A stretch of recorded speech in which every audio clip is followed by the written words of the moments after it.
we're doing is working on creating a perfect body. And it's a very elusive thing. Most bodybuilders look up to Arnold, Serge Nubret, and Frank Zane. But have you heard about the bodybuilders that pulled airplanes and lifted elephants? Today, we are discussing the 10 freakiest bodybuilders of the 1894 Bronze Era. Let's dive in. Number 10. Sigmund Klein. Sig's legacy lies in his relentless pursuit of understanding the invisible power within the human body, the power of the mind-muscle connection. Sig was a bit of an outlier, and let's not kid ourselves, gents. The amount of push-ups plus the strain of going through unprecedented prep sure as heck isn't good for the body, but that's a personal choice. Sig's journey towards his unique approach began as a scrawny teenager, often ridiculed for his lack of physical strength. Determined to overcome his limitations, he embarked on a relentless quest for knowledge, devouring books on anatomy, physics, and various training methods. Yes, we know there are a lot of genetic variables at play, but he experimented with different techniques, constantly seeking a deeper understanding of how the mind and body interacted. His experimentation led him to discover what he called mental leverage. He realized that simply mimicking an exercise without engaging the proper muscles wouldn't lead to true strength or control. He began focusing on visualizing the movement and intentionally activating the specific muscle groups involved, leading to a more efficient and effective use of force. Beyond his public displays, Sig dedicated his life to sharing his knowledge. He penned numerous books, including Mental Leverage and The Mind is the Key, translating his complex theories into practical training principles accessible to the public. He also established the School of Strength, a correspondence program that guided individuals in mastering their own invisible power. He blueprinted the American dream. Nobody else comes close. He went from absolutely nothing to the actual top of the world. It's an unparalleled social climb in the Bronze Era. His influence wasn't limited to the realm of fitness. His focus on mind-body connection resonated with martial artists, dancers, and even rehabilitation specialists who recognized the potential of his approach to enhance performance and healing.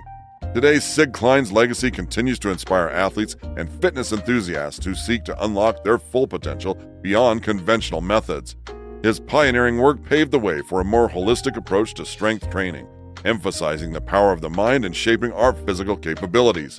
He reminds us that true strength isn't just how much we can lift, it's about how effectively we can harness the power within. Number 9. John Grimek. The pinch grip is one of those unconventional exercises that's kind of been left in the dust. John Grimek could grip a 45 freaking pound plate without a sweat. Grimek dominated the sport of bodybuilding in the 30s, winning the AAU Mr. America twice. The guy never lost a contest. This insane record has yet to be beat. He was so good, he was banned from entering the Mr. America contest so that others could have a chance. Grimek's physique was truly unmatched, with a chest as wide as the M6, biceps like basketballs, deltoids like cannonballs, a tiny waist. He had one of the most freakiest physiques of all time. While the men in 2024 keep arguing about who's an alpha or a beta, Giga Chad Grimek was dreaming about Greek superheroes and striving to be the greatest of all time. He has inspired millions to train. He was the one to pioneer barbell lifting in the US. But who was John? John Grimek was born in New Jersey in 1910 to George and Maria Grimek. It might be hard to believe. Given the amount of success Grimek had, his interest in weightlifting was not innate. It was something he developed thanks to his older brother George, who kept a set of weights and used to train with his friends. George was consumed by his growing interest in physical culture. He was a reader of prominent health magazines at the time like Physical Culture and Strength.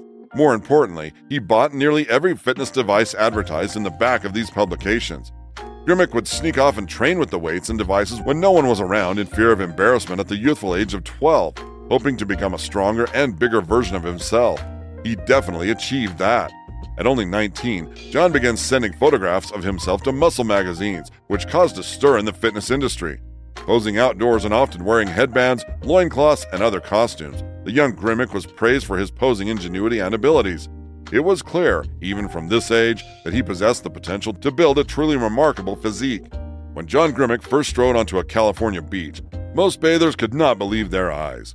One of the most amazed of them all was Earl Lederman, who was a highly respected bodybuilding entrepreneur. He said, "When I first saw him on the Santa Monica bathing beach, I must confess my eyes opened a bit wider, for I seldom have seen such a highly developed body.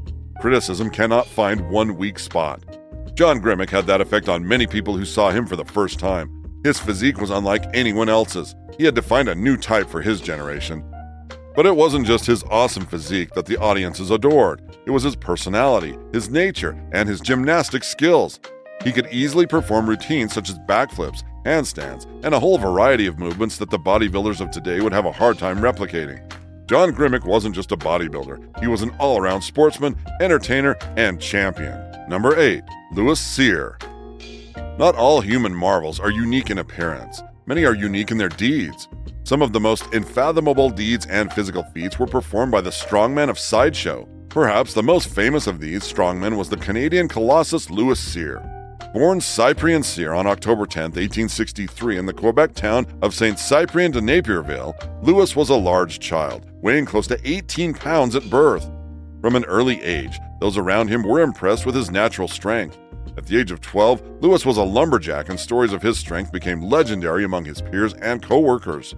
In 1878, at the age of 17, Louis and his family immigrated to the United States. Standing just 5 feet and 10 inches, but weighing in at over 230 pounds, Louis presented his first public display of strength in Boston during a strongest man competition. He stunned the crowd by lifting a whole horse clear off the ground. Attempting to capitalize on his stunning performance, Louis returned to Quebec in 1882 and went on a brief tour of Quebec with his wife and family as the Troupe Cyr. At the conclusion of his tour, Louis became a police officer in Montreal. He then entered another strongman competition in March of 1886, hosted by Quebec City. His competition was World's Strongest Man David Michaud. Louis Cyr bested Michaud easily. During the competition, Louis lifted a 218-pound barbell with one hand. The best Michaud could manage was 158 pounds. Louis also amazed his opponents by squatting a platform weighing 2,371 pounds. Louis was now officially the strongest man in the world. In 1887 at Lowell, for the first time he performed the feat of restraining 2 horses pulling in opposite directions.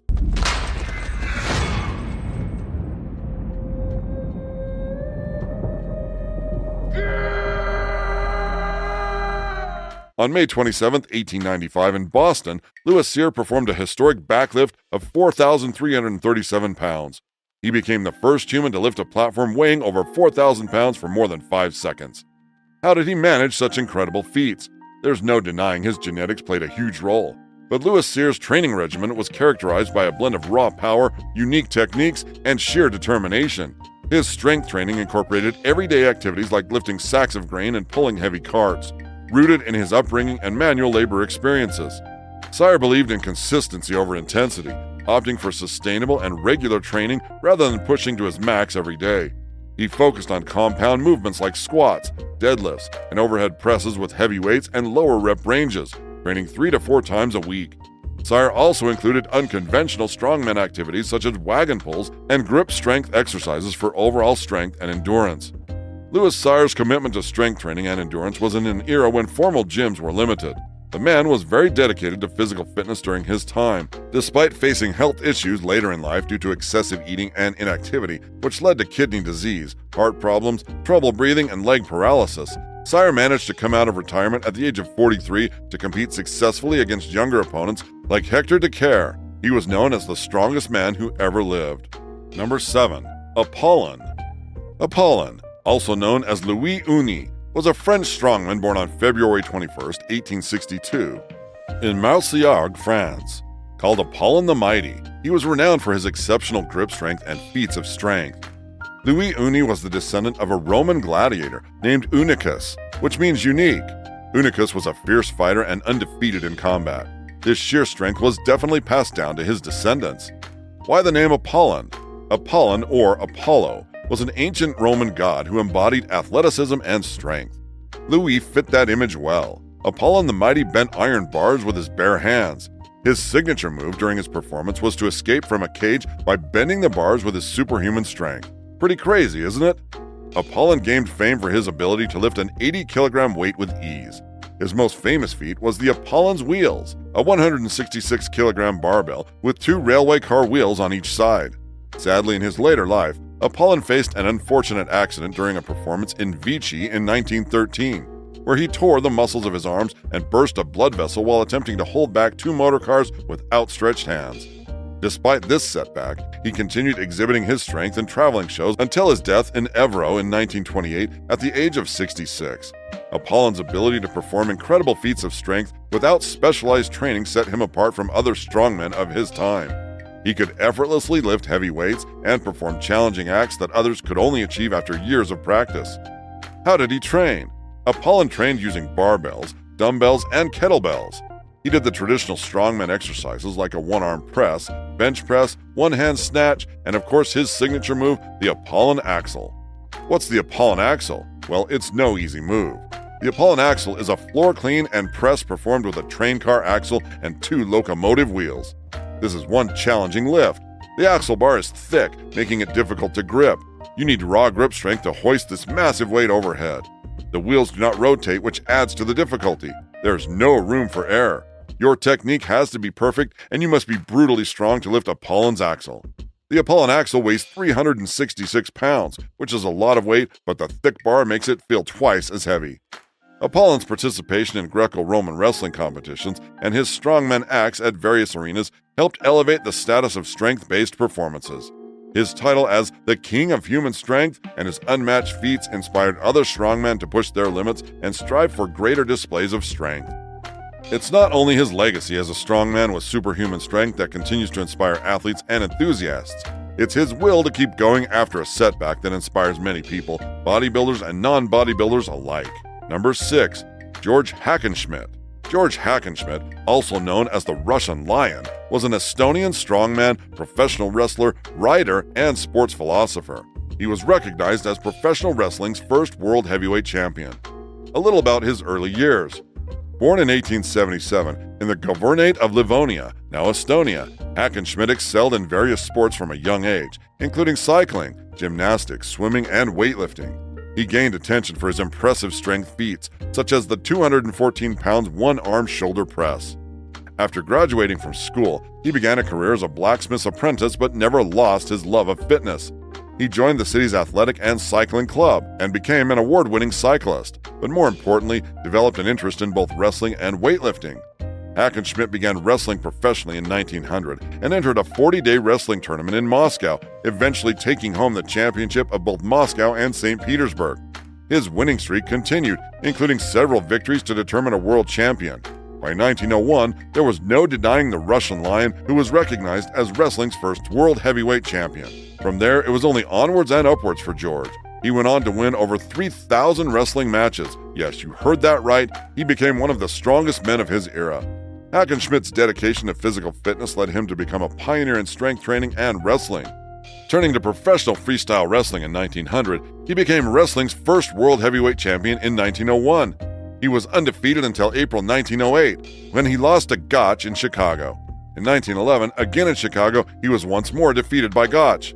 His matches with Frank Gotch in 1908 and 1911 drew large crowds and solidified his legacy in the sport. When Hackenschmidt agreed to take the match, he would have rather fought Greco-Roman style, which is what he did best, but he agreed to the catch-as-catch-can match. He also understood, because it's a title fight, that there were going to be rules in place and all of that. And so then when the match began, and there were all these evidences of things that were outside the rules, when he would sort of ask the referee, well, I can't hold him because his body has been oiled, for example. Hackenschmidt wasn't just a bodybuilder. He was a multi-talented individual who could speak 7 languages fluently and became a noted author, speaker, and philosopher. He had a significant impact on the world of strength training by popularizing exercises like the hack squat and bench press. Despite retiring due to a knee injury in 1911, Hackenschmidt continued to be admired for his intellect. In terms of training, Hackenschmidt followed a regimen of heavy compound exercises like the floor press, squats, and dumbbell isolations. His workouts lasted between 30 and 60 minutes, 2 to 6 times per week.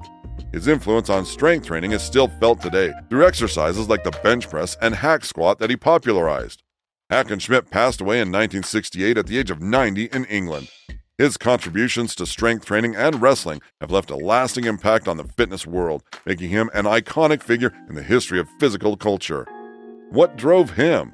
His training philosophy was centered around individualism, freedom, and self-determination. He believed that everyone is different and everyone should have different training regimens suited to individual capabilities, emphasizing personalized workouts for different age groups and sexes. What's more, Hackenschmidt emphasized the importance of active recovery. cardiovascular exercises for heart health, deep breathing for oxygenation, and adequate rest for growth and recovery. His diet consisted of 75% plants and 25% meat, with an emphasis on whole foods like fruits, vegetables, nuts, and raw or lightly cooked foods. Overall, George Hackenschmidt's training philosophy revolved around personalized training, short yet intense workouts, balanced exercise selection, active recovery, proper nutrition, and rest for optimal physical development and performance. Number 5. Hermann Gerner. This German strongman was known for his exceptional feats of strength, such as deadlifting 790 pounds with an overhand hook grip and 840 pounds with a mixed grip. He also performed a one-handed block deadlift of 734 pounds and a one-handed deadlift of 730 pounds. Gerner's remarkable strength allowed him to lift impressive weights, including overhead lifting nearly 440 pounds in the two-hands anyhow style.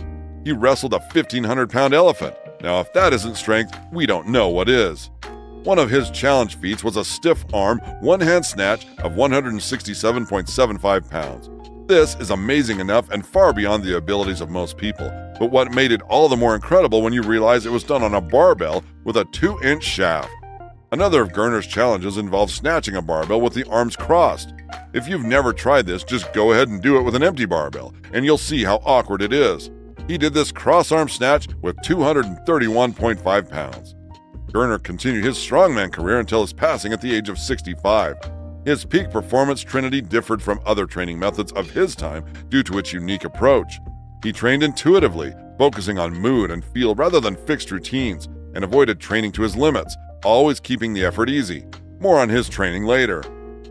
Gerner fought as a soldier in World War I, where he served on the Western Front.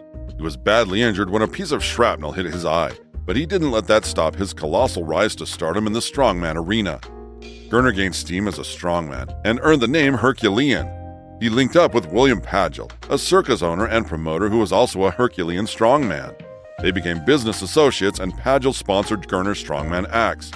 On average, he trained 4 or 5 days per week, and these weren't quick sessions either. As Edgar Muller wrote in Gerner the Mighty, each training session averaged 2 hours when performed in the club, and when training in the open air, it would vary between 3 and 4 hours, sometimes even longer. Gerner emphasized frequent training sessions lasting several hours, with a focus on progressive overload, variety, and low repetitions, but with a wide range of exercises in each workout. This intuitive and adaptive training style, combined with his exceptional feats of strength, like deadlifting 790 pounds with an overhand hook grip and wrestling a freaking elephant, set him apart from his contemporaries. His story is a testament to his incredible strength, determination, and resilience. From the mind-bending human bridge to one-handed weightlifting madness, Gerner refined the limits of what the human body is capable of. Hit the gym, push your limits, and strive for greatness, and who knows, maybe someday you'll be the next legend with your name in the halls of fame. Keep lifting heavy and keep chasing those gains. Number 4. George Jowett. They called him the father of American weightlifting, but George Jowett's life story was far richer than just barbells and titles. This Bronze-era bodybuilding legend, born in England in 1891, became a Canadian strongman, an author, a magazine editor, and a tireless advocate for the power of physical fitness. His journey is truly an inspiring tale of perseverance, entrepreneurship, and a lifelong dedication to building a stronger nation. He was born in Bradford, Yorkshire, England in 1891. At 6 months of age, he fell from his mother's lap onto a fireplace and was injured. While it was not clear what the extent of the injury was, it apparently did result in numerous hospital stays as a child. At the age of 8, his parents were told that he might not walk. The doctors thought he would never even see the age of 15. Yet at that age, Jowett won the Junior International Gymnastics Championship, and he sure didn't stop there. At age 17, he traveled to France and returned as the world's welterweight wrestling champion. That same year, he also set the world's junior one-arm press record of 244 pounds, a mark which still remains unbroken. These were the first of Jowett's many records and achievements. He would go on to win scores more in the passing years, and with each accomplishment, his storehouse of knowledge grew even larger as well. It is this wealth of knowledge and experience that he has put into the most wonderful physical development courses ever put before the public. With an unwavering work ethic and a keen understanding of human anatomy, Jowett honed his physique and skills, soon competing against established strongmen. His dedication wasn't limited to the gym. Recognizing the need for a platform to share his knowledge and inspire others, Jowett began writing. He penned numerous books, including the now legendary The Key to Mighty Strength, offering a unique blend of practical exercises and philosophical insights on the mind-body connection. Jowett's entrepreneurial spirit didn't stop there. He recognized the budding popularity of weightlifting and, in 1924, took the helm of Strength magazine. Under his leadership, the magazine became a cornerstone of the weightlifting community, providing athletes with valuable information and fostering a sense of camaraderie. But Jowett's vision extended beyond the confines of magazines and competitions. He actively promoted weightlifting as a life-changing tool, believing in its power to build physical and mental resilience, regardless of age or background. He established the Jowett Institute, a correspondence school offering weightlifting programs and guidance to individuals across the country. Jowett wasn't just about building bigger muscles. He believed in building a stronger nation. He actively campaigned for the inclusion of weightlifting in the Olympic Games, a dream that wouldn't be realized until years after his passing in 1969. George Jowett's legacy transcends his own feats of strength. He served as a mentor and inspiration to generations of athletes, paving the way for a more organized and respected world of weightlifting in America. His voice, though silenced, continues to resonate through the countless lives he touched with his dedication, vision, and unwavering belief in the transformative power of physical fitness. Number 3. Otto Arco. Otto Arco, a world champion wrestler and rated the world's most perfectly developed man in 1913, was known for his classic build and aesthetic physique. He was a Polish strongman and wrestling champion. Born in 1881 as Otto Nowosielski, he didn't have the typical strongman profile. Despite his height of 5'2", he was considered the best pound-for-pound wrestler globally, a true short king. He was an accomplished trainer, maintaining remarkable shape well into his 60s. His methods, including muscle control and the mind-muscle connection, have had a lasting impact on modern fitness. How did he train? Arco's training regimen encompassed weightlifting, muscle control, hand balancing, acrobatics, and more, making him a well-rounded physical culturist. His ability to control his muscles was highly praised, with feats like a 175-pound barbell get-up and a 280-pound clean and jerk showcasing his strength. While not much is known about Arco's training methods beyond muscle control, his legacy lives on through his contributions to physical culture and fitness history. His multidisciplinary approach to training and emphasis on muscle control have left a lasting impact on the fitness world. Otto was a well-rounded individual. He trained in weight training, muscle control, hand balancing, acrobatics, and more. This broad range of skill and ability, even while being physically tiny, is what makes him one of our favorite strongmen. However, his early life wasn't without challenges. A boxing injury at 14 left a lasting impact, but it also sparked a lifelong dedication to physical fitness. Inspired by strongmen of the era, he developed a fascination with muscle control, a philosophy that emphasizes precise movement and targeted activation. This philosophy would become the cornerstone of his training and performance style. He teamed up with Emil Maggi Rossi, forming a balancing act that played on their contrasting strengths. Otto, the lighter and more agile one, became the top mountain, performing impressive feats while balancing on his partner. This experience honed his skills in body control and added a touch of showmanship to his repertoire. The passion for competition remained. In the 1980s, he entered and excelled in various bodybuilding and powerlifting competitions. He bagged titles like Mr. Sydney and Mr. Australia, showcasing his dedication and the effectiveness of his muscle control approach. Beyond his competitive success, Otto left a legacy through his writings. He penned books like How to Learn Muscle Control and How to Acquire Super Strength, sharing his knowledge and philosophy with inspiring athletes and fitness enthusiasts. He believed that anyone, regardless of physical limitations, could achieve remarkable things with focused training and proper muscle control. Otto Arco's story is an inspiring testament to the power of dedication, innovation, and a touch of theatrical flair. He transcended the boundaries of traditional strength training, fusing it with precise control and a captivating presence. His legacy continues to inspire athletes and fitness enthusiasts who seek to unlock their full potential through mindful movement and targeted training. Number 2. Max Sick. Max Sick is one of the sickest bodybuilders on here, pun intended. He possessed incredible strength, lifting weights and performing feats that left audiences awestruck. But beyond the sheer physical prowess, Max Sick was a pioneer, a performer, and a visionary who brought a unique blend of muscle control and theatricality to the world of physical culture. He was most famous for developing the Max-Alding system with Monty Saldo, but he did much more than that. Born in 1882 in Bregenz, Austria, Sick's path wasn't always paved with barbells. Sick developed rickets and dropsy, along with lung problems at a very young age. This set of conditions set him back so much that he only learned how to walk when he turned 6. However, 4 years later, young Max was determined to get stronger, creating his own set of weights and a workout program. Unfortunately, his parents didn't share his ambitions and destroyed his homemade weights instead.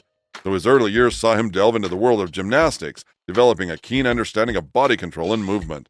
However, Max Sick craved more than the rigid routines of a traditional gym. He yearned for the spotlight, the thrill of the crowd. So he ventured into the vibrant world of vaudeville, a decision that would shape his future in ways he himself could never have imagined. Under the stage name Max Ick, he teamed up with another performer, Monte Saldo. Together, they captivated audiences with their innovative balancing act. Max Ick, the lighter and more agile one, would perform incredible feats of strength and control while balanced on his partner's shoulders. This experience not only honed his physical skills, but also instilled in him a sense of showmanship and a deep understanding of audience engagement. Max Sick's strength became legendary. He pulled airplanes, lifted incredible weights, and performed feats that most thought humanly impossible. But beyond the spectacle, he was a dedicated teacher. He shared his knowledge through workshops, lectures, and even authored several books, including Muscle Control and Gain Strength by Muscle Control. His writings aim to demystify his methods and empower others to unlock their own potential through focused training and mindful movement. Max Sick's legacy extends far beyond the stage and the gym. He wasn't just a strongman, he was a trailblazer who challenged traditional notions of strength training, bringing artistry and control to the forefront. His influence continues to resonate with fitness enthusiasts and bodybuilders who seek to unlock the full potential of their bodies through both power and precision. Even today, Max Sick's name reminds us that strength isn't just about how much you can lift, it's about how you control it. Number 1. Eugen Sandow. We're finally up to number 1. Have you ever wondered why the Olympia trophy is called a Sandow? It's named after the father of modern bodybuilding, Eugen Sandow. In the twilight of the Victorian era, a man named Eugen Sandow rose to celebrity not for his wealth or political power, but for the sheer perfection of his sculpted physique. Known as the father of modern bodybuilding, Sandow's life transcended the realm of muscular display, becoming a cultural phenomenon that redefined notions of masculinity and paved the way for the fitness industry as we know it. Born Friedrich Wilhelm Müller in 1867 in Prussia, or present-day Kaliningrad, Russia, Sandow's fascination with physical prowess began early. He loved being fit and active as a child, but he knew he wanted to perfect his physique after a childhood trip to Italy, finding inspiration in the statues of Greek and Roman gods. He embarked on a relentless pursuit of physical perfection, meticulously sculpting his body through targeted exercises and a regimented lifestyle. However, Sandow wasn't content with simply cultivating his own physique. He aimed to inspire and educate the masses. Unlike the strongmen of his time who focused solely on brute force, Sandow emphasized scientific methods, advocating for the development of a balanced body through targeted exercises and proper nutrition. He wasn't a mammoth of men like most contemporary strongmen of the time, but his body was balanced. He essentially invented the six-pack and encouraged others to follow him on his path to physical fitness and health. He didn't want physical fitness to feel like an elite club that only those born with good genes could join. He preached that everyone could attain physical fitness. He published books like Strength and How to Obtain It and the Sandow System of Physical Training, sharing his knowledge and fostering a newfound interest in health and fitness. But Sandow wasn't just a theorist, he was a performer. He captivated audiences with his theatrical exhibitions, showcasing his incredible strength and control with a touch of theatricality. His muscle display performances featured feats like tearing telephone books and pulling wagons with his teeth. Oh, his poor dentist. He even became the first person to be filmed flexing his muscles, an iconic scene in the history of cinema.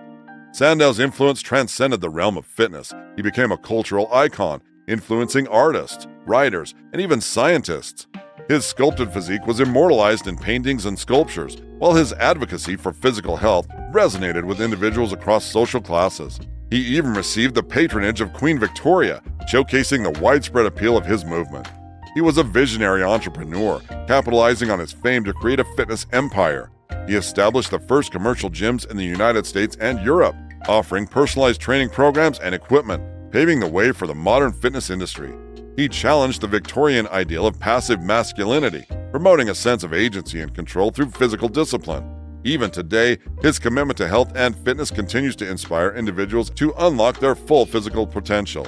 The story of Eugen Sandow is more than just a muscle-bound spectacle. It's a testament to the power of vision, the importance of education, and the enduring appeal of sculpting a better version of oneself. It is my great pleasure to present to you the strongest man on earth, Mr. Eugen Sandow. We hope that the bodybuilders of the Bronze Era have inspired you as much as they have inspired us. They've taught us that a huge side of success with bodybuilding is making sure that you are consistent. You have to commit to getting the results if you want to see the results.